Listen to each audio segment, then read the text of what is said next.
अस्सलामुअलैकुम, आप देख रहे हैं साहिबा न्यूज और मैं हूं नाइला भट्टी। शामिल करते हैं आज की अहम खबर। सियालकोट में दरबार इमाम अलीउल हक शहीद रहमतुल्लाह अलैह पर चादर पोशी की रूहानी तकरीब। सादात कराम, मशाइख उज़ाम और अकीदतमंदों की बड़ी तादाद ने शिरकत की। तफसीलात के मुताबिक अल्हम्दुलिल्लाह आज बरोज मंगल सियालकोट में फातिह सियालकोट इमामुल औलिया हजरत सैयदना इमाम अलीउल हक शहीद रहमतुल्लाह अलैह के दरबार आलिया में एक पुरनूर चादरपोशी की तकरीब का इनकाद किया गया।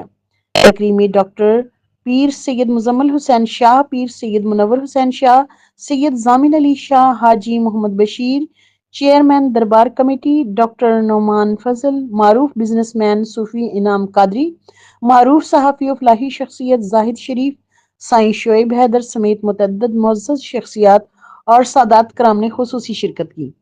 महफिल में मारूफ नात खां मोहम्मद ज़ुबैर तौंसवी और इमरान कादरी ने नात रसूल मकबूल सल्लल्लाहु अलैहि वसल्लम के नजराने पेश किए, जिन्हें शुरकाए महफिल ने अकीदत व मोहब्बत से सुना। चादरपोशी की इस तकरीब में ज़ाहिरीन की बड़ी तादाद शरीक हुई। आखिर में मुल्क व कौम की सलामती, अमन, उम्मत मुसलमा के इत्तेहाद और आलमी इस्लाम में अमन व खुशहाली के लिए खुसूसी दुआ की गई। अल्लाह करीम हमें औलिया कराम के फैजान से मालामाल फरमाए, इलाही आमीन।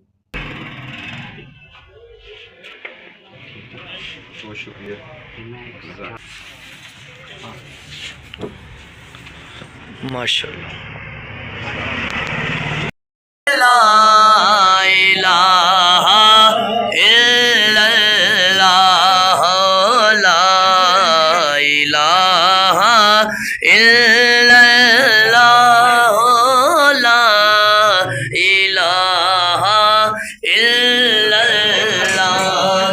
अब तक के लिए इतना ही। मज़ीद खबरों और अपडेट्स के लिए देखते रहें साहिबा न्यूज HD।